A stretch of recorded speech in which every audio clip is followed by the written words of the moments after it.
អ្នកមិនអាចបំបាក់ស្មារតីមនុស្សម្នាក់ដែលចេះរស់នៅជាមួយខ្លួនឯងដោយក្តីសុខនោះឡើយពីព្រោះពួកគេបានប្រឈមមុខរួចទៅហើយនៅអ្វីដែលមនុស្សភាគច្រើនតែងតែភ័យខ្លាចនោះគឺភាពស្ងប់ស្ងាត់ភាពឯកោនិងគំនិតផ្ទាល់ខ្លួនរបស់ពួកគេ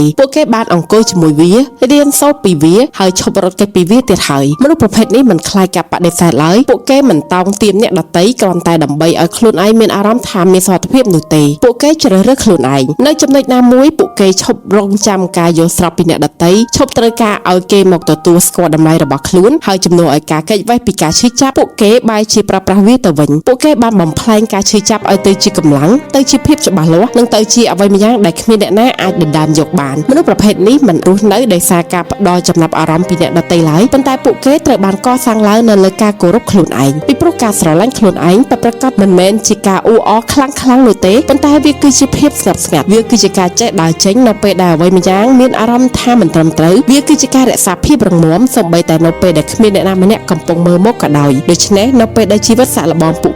គេមិនដួលរលំដោយងាយឡើយមិនមែនមកពីជីវិតស្រួលនោះទេប៉ុន្តែមកពីពួកគេលែងពឹងផ្អែកលើអ្វីៗដែលនៅក្រៅខ្លួនដើម្បីបន្តឈរឲ្យបានរឹងមាំតទៅទៀត